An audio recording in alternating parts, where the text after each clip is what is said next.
Kathleen Lévesque, journaliste d'enquête au Devoir. Kathleen, qu'est-ce qui mène une journaliste comme toi, qui a fait de la télé, qui a fait des études en littérature, au Devoir, au journaliste d'enquête?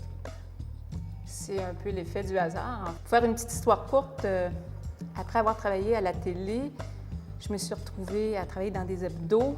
Et de là, je sortais plusieurs exclusivités, puis j'avais la frustration qu'il n'y avait pas de rebondissement à mes histoires. Or, un jour, j'avais un petit scoop entre les mains. Alors, j'ai écrit les premiers paragraphes de mon article et je les ai faxés. J'ai faxé ça au Devoir. Puis de fil en aiguille, j'ai sorti donc des histoires. J'ai vendu des scoops au Devoir pendant presque une année. Et l'été suivant, on m'a embauchée. C'est comment se faire embaucher au Devoir? Wow! En fait, je voulais surtout faire de la télé. Je voulais pas écrire parce que ça m'apparaissait être un rêve inaccessible. Puis le Devoir encore plus. Alors le jour quand je m'y suis retrouvée, je me tâtais pour être sûre que j'étais bien là.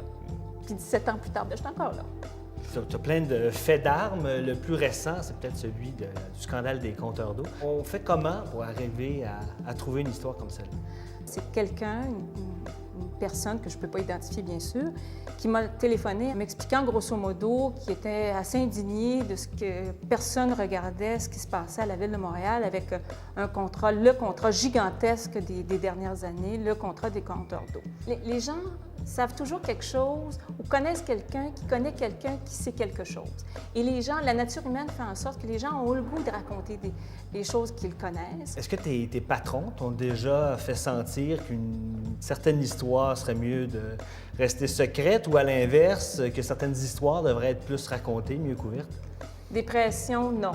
Est-ce que la direction du Devoir a déjà exigé des preuves, que je fasse une démonstration claire? Oui, ça s'appelle de la rigueur. Franchement, au Devoir, on est indépendant, puis ça paraît dans des sujets délicats. On est dans le milieu des médias en général, dans le domaine de la presse écrite en particulier. On traverse une époque qui est plutôt difficile. Il y a des grandes remises en cause.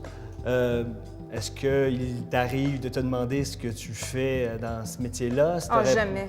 Jamais, jamais. Jamais. J'ai jamais remis en doute mon travail de journaliste. Je veux pouvoir dire aux gens qu'est-ce qui se passe pour vrai. Pour moi, c'est important.